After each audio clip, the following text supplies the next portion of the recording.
मैं विश्वास करता हूँ कि सब कुछ परमेश्वर के नियंत्रण में है और परमेश्वर ने हमारे लिए जो योजना बनाई है ये उसका भाग है। और किस प्रकार की योजनाएं हैं, सचमुच इस वक्त मैं परमेश्वर की महिमा को मेरे हाथ पैर न होने के वजह के संघर्ष के द्वारा देख सकता हूँ।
पवित्र शास्त्र की उत्तम गवाही है देने के लिए।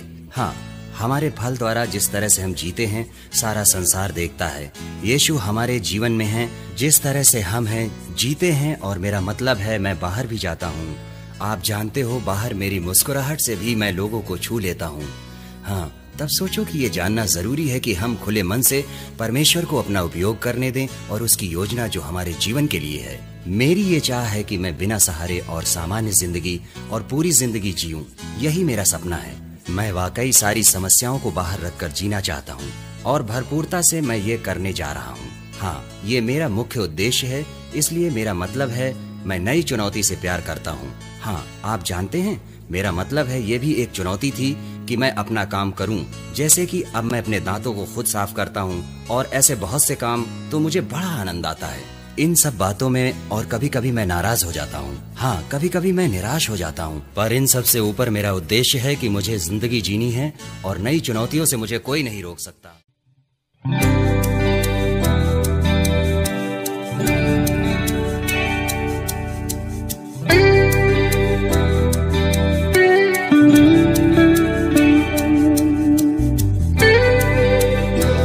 रुकावटों को दूर करने के लिए हमें पहले देखना है कि हम कहाँ हैं और रुकावटें क्या हैं। हाँ, मेरे जीवन में ऐसी बहुत सी चीजें हैं जो बदल नहीं सकती और रुकावटें मेरे जीवन में हैं। उनमें से कुछ तो मेरे नियंत्रण में हैं और कुछ नहीं। स्वाभाविक है, क्योंकि मेरे जन्म से मेरे हाथ पैर नहीं हैं और यही बड़ी रुकावट है। इस रुकावट से उभरने के लिए आपको जानना है कि आप कहाँ हैं और अपने आप को देखना है उस रुकावट से उभर कर, ताकि हमें सच्ची चीजें दिखाई दें कि हमारे पास क्या है और हमारा सबसे अच्छा गुण क्या है। और कभी हार ना माने, मेरा मतलब है उभर जाना। आप जानते हैं, बड़ी समस्या जिससे हमें पहली बार उभरना है। स्वाभाविक है, हाँ, पर जब हम गिर जाते हैं परमेश्वर आता है और हमें फिर से उठाने के लिए सामर्थ्य देता है।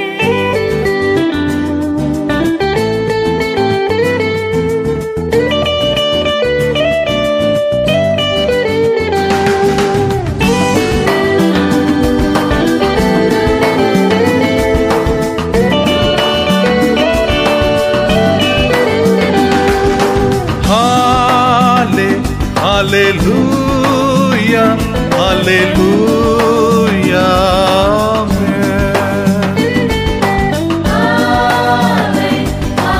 हालेलुया, हालेलुया,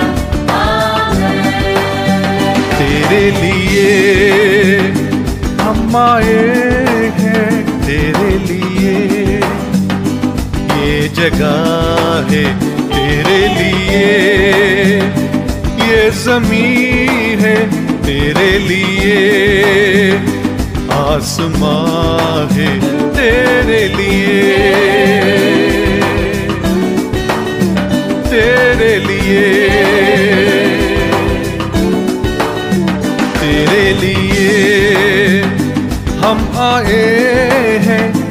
तेरे लिए, ये सुबह है तेरे लिए, रोशनी है तेरे लिए, ये समा है तेरे लिए, तेरे लिए।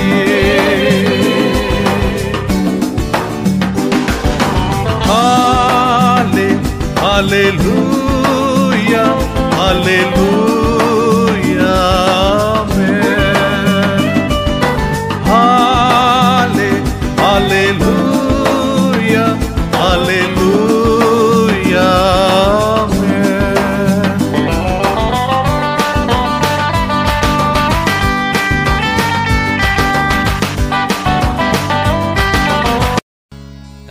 इस सुबह आप लोगों के साथ होना एक सौभाग्य है।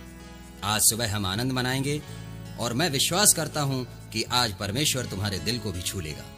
मुझे आकर्षण का केंद्र बनना पसंद है, इसलिए मैं आज की शुरुआत तुम्हारी कलीसिया में टेनिस बॉल फेंकने के द्वारा करूंगा। मुझे टेनिस बॉल और फुटबॉल खेलने में बड़ा आनंद आता है। Ready, catch catch. ओ, मेरी ओर वापस मत फेंकना क्योंकि मैं पकड़ नहीं सकता हूँ। ठीक है, हम शुरू करते हैं। प्यारा है, अच्छा कैच, अच्छा कैच।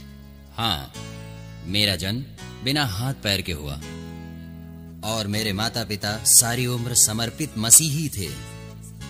और फिर मैं आया, ये जैसे कि उनके विश्वास की परीक्षा थी। देखो, जब तक मेरा जन्म नहीं हुआ था तब तक मेरे पिता को यह मालूम नहीं था कि मैं बिना हाथ पैर के जन्म लूंगा। और ये अजीब था क्योंकि इसका कोई वैज्ञानिक कारण नहीं था कि ये क्यों हुआ। पर सबसे बड़ा प्रश्न यह है कि यदि प्रभु मेरे माता पिता से प्यार करते तो उनके साथ इतना बुरा क्यों होने दिया? क्यों?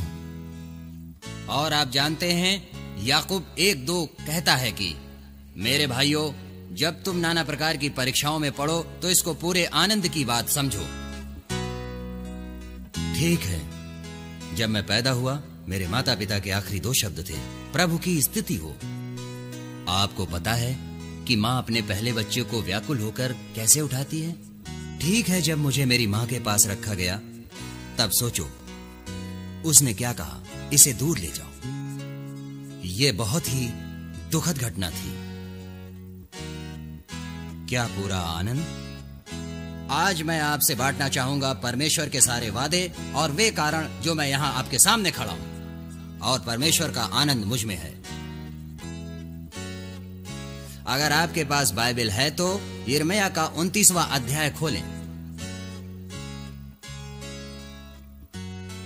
इसके पहले कि हम वचन में जाएं, जैसे मैं बड़ा हो रहा था, मैं चाहता हूं कि आप समझें मैं कैसी जिंदगी जी रहा था। और यह सिर्फ मेरे माता पिता के लिए ही कठिन नहीं, बल्कि मेरे लिए भी कठिन था। मुझे 24 घंटे देखभाल की जरूरत थी। आपको कितनी बार अपने हाथ पैर की जरूरत होती है? लगभग हमेशा। उसी तरह मुझे भी किसी की जरूरत थी। और मैं खुद एक गिलास पानी भी नहीं पी सकता था। मैं अपने आप खाना भी नहीं खा सकता था। मेरा मुंह आप जानते हैं, उस आइसक्रीम के अंदर आप जानते हैं मैं पूरा गंदा हो जाता था। इसी वजह से मुझे हमेशा किसी की जरूरत रहती थी। इससे मुझे बहुत बुरा लगता है। आप जानते हैं, जब कोई मुझे टॉयलेट ले जाता था, सोचो आपके माता पिता आपको टॉयलेट ले जाते हैं जब आप 11-12 साल के हैं, और ये थोड़ी शर्मनाक परिस्थिति थी, क्यों, है ना? मगर मेरे पास इसके अलावा कोई विकल्प नहीं था। पर मुझे इन सब की जरूरत थी। मुझे लगा कि मैं मेरे खुद के माता पिता पर बोझ हूं। मैंने माँ से कहा कि आप लोगों के चले जाने के बाद मेरी देखभाल कौन करेगा? देखो, मुझे कोई भविष्य या आशा नहीं दिखाई देती। मुझ में ऐसा विश्वास नहीं था कि कोई भी लड़की मुझे पसंद करके मुझसे शादी करेगी। हरगिज नहीं। मैं आपको बता दूं, मैं अभी भी कुंवारा हूं। मगर वाकई हम पढ़ते हैं यिर्मयाह 29:11 कहता है, क्योंकि यहोवा की ये वाणी है कि जो कल्पनाएं मैं तुम्हारे विषय में करता हूँ उन्हें मैं जानता हूँ, वे हानि की नहीं वरन कुशल की हैं, और अंत में तुम्हारी आशा पूरी करूंगा। अब ये अच्छी वाचा है, पर हम ऐसे क्यों नहीं हैं हमेशा? क्योंकि हमारी आशा और भविष्य जो अब हो रहा है उस पर निर्भर है। मैं जानता हूं कि आपके इत्र की बोतल खत्म हो जाती है, नाखून टूट जाते हैं, आप जानते हैं छोटी छोटी बातें, आप निराश हो जाते हैं।